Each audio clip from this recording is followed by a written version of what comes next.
এর মাঝেই একটা চিৎকার শুনে সবাই দৌড়ে গেল সেই চিৎকারের উৎসের দিকে। সেখানে এক 12-13 বছরের ছেলে মাটিতে হোঁচট খেয়ে ঢলতে পড়ে আছে, কিন্তু চিৎকার করেছে ভয়ে। কারণ সে যে জিনিস তার সাথে হোঁচট খেয়েছে সেটা আর কিছু না, সেই বেওয়ারিশ লাশের মাথা। মাটিতে সামান্য গর্ত করে কেউ ঢুকিয়ে রেখেছিল, কিন্তু মাটি আলগা হওয়াতে তাতে হোঁচট খেয়েছে ছেলেটা। গ্রামের মাতব্বরদের মাঝে 2-3 জন এই লাশের জানাজা করে দাফন করতে চায় না। 4-5 জন তাদের সাথে কোরআন হাদিস নিয়ে বিতর্কে জড়িয়ে পড়ে। ওই গ্রামের মসজিদের মওলানার সাথে তর্ক লেগে যায় করিম মওলা আর তার ছেলে রহমান মওলা। শেষে কোনো মীমাংসা করতে না পেরে সেই লাশ 2-3 জন মিলে কোনো রকম জানাজা পড়ে দাফন করে। এর মাঝে গ্রামের হেডমাস্টার সবুজ মিয়াও ছিল।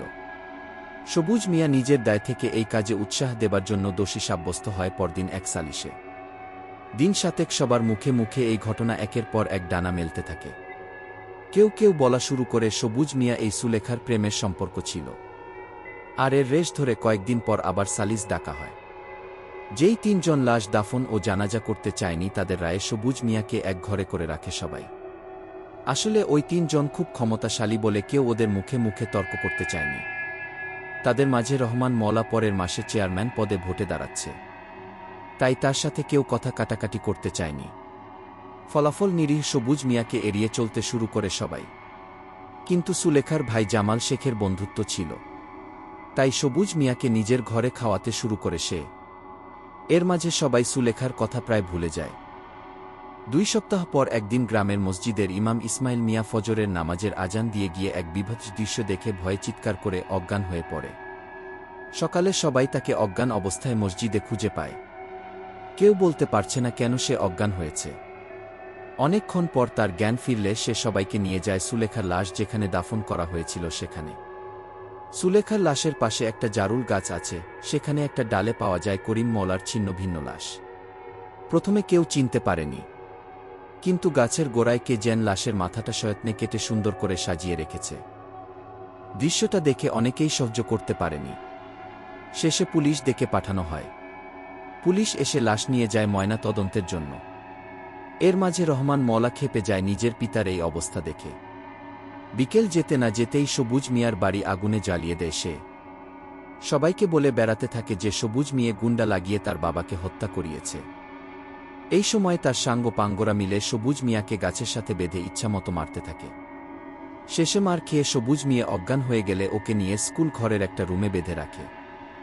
সবাই গোপনে সুলেখার ভূতের কথা বললেও রহমান মওলার সামনে কেউ তর্ক করেনি মার খাবার ভয়ে। এরপর থেকে 2 দিন ধরে বন্দি থাকে সবুজ মিয়া সেই স্কুল ঘরে। সকালবেলা এসে রহমান মিয়ার লোক খাবার দিয়ে যায়। সবুজ মিয়ার খাওয়াইয়া শেষ হলেই মার শুরু হয়। শেষে অজ্ঞান হয়ে পড়লে তাকে দড়ি বেঁধে রেখে যায় রহমান মওলার লোকজন। এর 3 দিন পরেই আবার শ্যামপুর গ্রামে শোরগোল ওঠে। এবার ভোর সকালে পাওয়া যায় রহমান মওলার মাথা কাটা লাশ। মাথা কাটা লাশ গ্রামবাসী 2টা দেখেছে, কিন্তু এই রহমান মওলার লাশের পায়ের দিকটা ছিল না, পাশেই পড়েছিল হাড়গোড়, যেন কেউ এসে খেয়ে গেছে লাশটাকে।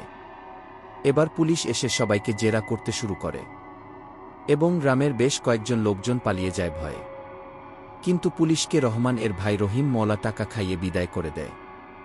গ্রামবাসী স্বস্তি পেলেও ভয়ে বাড়ি থেকে দিনের বেলা ও লোকজন বের হওয়া বন্ধ করে দেয়। সবুজ মিয়াকে নির্যাতন বন্ধ করা হয়, কিন্তু তাকে বন্দি করেই রাখা হয় সেই স্কুল ঘরে। এর ঠিক 2 দিন পরে অমাবস্যা রাতে রহিম মওলা শুয়ে আছে ওর ঘরের খাটে। এই কয়দিনের মাঝেই সে নিজের প্রতিপত্তি প্রকাশে এলাকাতে টহল দিতে শুরু করেছে। মোটর সাইকেল নিয়ে এলাকার চ্যাংড়া ছেলে পেলেদের সাথে ঘুরে ঘুরে নিজেকে বাপ ভাইয়ের যোগ্য উত্তরসূরি হিসেবে জানান দিয়েছে। সারাদিন ঘোরাঘুরি করে অনেক বেশি ক্লান্ত ছিল রহিম মওলা। পাশের মকবুল বুড়ার একটা খাসি জবাই করে খেয়ে দিয়ে শান্তির একটা ঘুম দিয়েছে সে। প্রতিদিনের চেয়ে এই অমাবস্যার রাত ছিল বেশি সুনসান। রহিম মওলা গভীর ঘুমে। এমন সময় দরজায় টোকা পড়ে। গুনে গুনে 3টা টোকার শব্দ হয়, আর তাতেই রহিম মওলা জেগে ওঠে। কিন্তু দরজা খুলে হতভম্ব হয়ে পড়ে সে। দেখে তার সামনে দাঁড়িয়েছিল একটা লাশ। দেখেই ভয়ে হতভম্ব হয়ে যায় রহিম। কিছু বুঝে ওঠার আগেই সেই লাশের ডান হাত তার মাথার উপর উঠে আসে এবং জ্ঞান হারায় রহিম মওলা। জ্ঞান ফিরেই একটা কুয়াশাচ্ছন্ন এলাকার আবিষ্কার করে রহিম মওলা নিজেকে। চারদিকে ঘন কুয়াশার মাঝে কয়েকবার নিজের বন্ধুদের নাম ধরে ডাক দেয়। কিন্তু কেউ সাড়া দেয় না। মনে করেছিল ওর সাঙ্গপাঙ্গদের কেউ ওর সাথে ফাজলামি করছে। চিৎকার করে বিশ্রী গালাগাল ও দিল কিছু। কিন্তু এরপরই চারদিকে চারটা কাফনে জড়ানো লাশের অস্তিত্ব অনুভব করে সে। এবং একটু পরেই চারদিক থেকে বেতের বাড়ি শুরু হয়ে যায়। প্রচণ্ড সেই মার খেয়ে অজ্ঞান প্রায় রহিম মওলা এমন সময় মার থেমে যায়। আস্তে আস্তে উঠে বসে সে। সামনে তাকিয়ে তার দৃষ্টি থেমে যায়। অবাক হয়ে তাকিয়ে থাকে রহিম, কারণ তার সামনে বসে আছে সুলেখা। দেখেই ভয়ে চিৎকার করতে ভুলে যায় সে। এমন সময় সুলেখা বলে উঠে, কি রে, আমারে চিনতে পারছোস?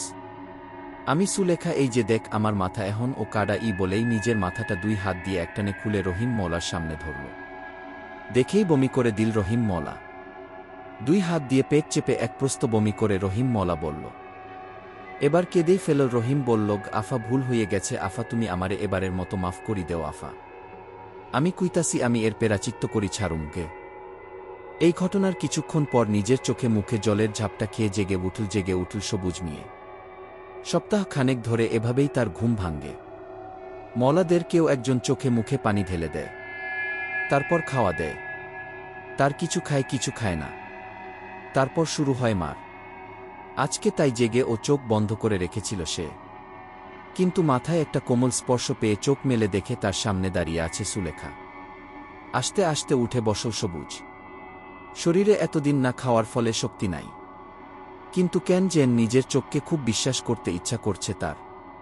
সে বলল, সুলেখা, তুই? আমার বিশ্বাস হইতেছে না রে, তুই কেমনে মরলি রে? চোখ বড় বড় করে বলল সবুজ মিয়া। এত শুইনে কোনো লাভ নাই মাস্টার, তুমি আস্তে আস্তে উঠ। নাও, আমি তোমারে শেষবারের মতো খাওয়াই দিতাছি 2টা ভাত, বলে পাশে রাখা থালা থেকে ভাত খাইয়ে দিল সুলেখা সবুজকে। সবুজ নিজের চোখকে বিশ্বাস করতে পারে না। কোনো কিছুর সাথে কোনো কিছু মেলাতে মেলাতে ক্লান্ত হয়ে শেষে ভাত খেতে শুরু করল মন্ত্রমুগ্ধের মতো। খাওয়া শেষে সুলেখা বলল,